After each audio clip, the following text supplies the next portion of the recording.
یہ واقعہ ہے بی بی سکینہ کی شہادت کا، جو امام حسین علیہ السلام کی سب سے چھوٹی بیٹی تھی، جن کے بارے میں امام حسین علیہ السلام فرماتے تھے کہ سکینہ میری نماز شب کی دعاؤں کا نتیجہ ہے۔ بی بی سکینہ 20 رجب 56 ہجری میں اس دنیا میں تشریف لائیں۔ سکینہ کا مطلب ہے ذہنی و قلبی سکون، مگر یہ معصوم بی بی سکون سے نہ رہ سکی۔ ناز و نخروں سے پلنے والی، باپ کے سینے پہ سونے والی، پھوپھیوں کی چہیتی پیاری سکینہ 4 سال میں ہی یتیم ہو گئیں۔ کربلا کا ذکر ہو اور بی بی سکینہ کا ذکر نہ ہو، یہ کیسے ہو سکتا ہے؟ ہمارے لاکھوں کروڑوں سلام ہوں اس معصوم سی بچی پر۔ 10 محرم کے دن بی بی سکینہ سلام اللہ علیہا چھوٹے چھوٹے بچوں کو یہ کہہ کر دلاسا دیتی رہیں کہ ابھی چچا عباس پانی لائیں گے، مگر اس چھوٹی سی بچی کو بھلا کیا خبر تھی کہ اس کے چچا عباس جو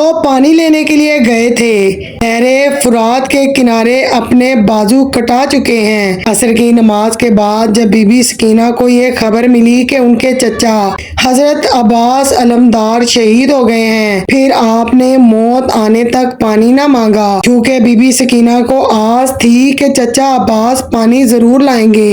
ناظرین، تاریخ گواہ ہے کہ شہادت جناب عباس کے بعد اللہ تش ہائے پیاس کی صدائیں بی بی سکینہ نے پھر نہ بلند کیں۔ جب 11 محرم 61 ہجری کو اہل بیت اطہار کو یزیدی فوجیوں نے قید کر لیا اور تمام بازاروں سے گزارا گیا اور یہ کہا گیا کہ دیکھو یہ وہی قیدی ہیں جنہوں نے ہمارے آقا یزید کی مخالفت کی، ان کے ساتھ بغاوت کی۔ اس قید میں بھی بی بی سکینہ سلام اللہ علیہا نے بہت اذیتیں سہیں، تازیانے کھائے۔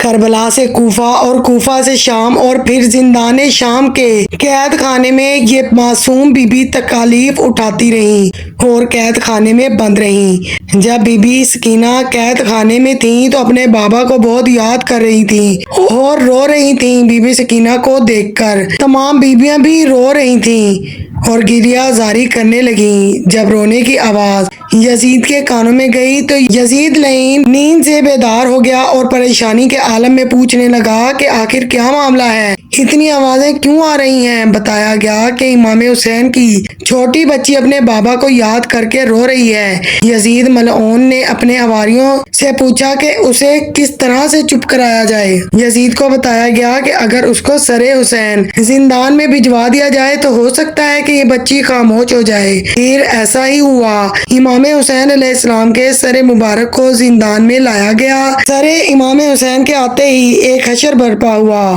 تمام بیویاں احتراماً کھڑی ہو گئیں اور امام زین العابدین جو کہ بیمار تھے آپ کے سر مبارک کو اپنے ہاتھوں میں لینے کے لیے آگے بڑھے۔ پھر جب بی بی سکینہ کی گود میں بابا کا سر آیا، بے چینی سے لرز گئیں، کبھی ماتھا چومتی، کبھی لبوں کو بوسہ دیتی اور روتی اور شکوے کرنے لگی کہ بابا ہمیں چھوڑ کر کہاں چلے گئے؟ نہ آپ آئے، نہ چچا جان آئے، نہ بھائی آئے، آپ سب کہاں چلے گئے ہیں؟ آپ آئیں اور ہمیں اس قید خانے سے لے جائیں، اس قید خانے میں میرا دم گھٹتا ہے۔ پیاسی سکینہ روتی رہی، ہچکیوں کی آواز دھیرے دھیرے کم ہوتی گئی اور پھر یہ صدمہ بی بی سکینہ نہ سہ سکیں اور بالآخر خاموشی چھا گئی۔ بی بی سکینہ کی روح جنت الفردوس کی طرف روانہ ہو گئی اور پھر بآواز بلند سب کہنے لگے انا للہ و انا الیہ راجعون۔ اور شام میں یزید کے محل کے اسی قید خانے میں اس معصوم کو بے گور و کفن دفن کر دیا گیا۔ ناظرین، کتنا دردناک منظر ہوگا جب یہ بچی معصوم اپنے بابا کے لیے تڑپ رہی ہوگی اور اس کے بابا کا کٹا ہوا سر جب اس بچی کے سامنے ہوگا تو سوچئے اس کے درد اور تکلیف کا کیا عالم ہوگا، ان پر کیا بیتی ہوگی۔ جو 4 سال کی بچی صدمہ برداشت نہ کر سکی اور ان کی روح پرواز کر گئی۔ سلام ہو اہل بیت پر، سلام ہو 72 شہدائے کربلا پر، سلام ہو امام حسین عالی مقام پر۔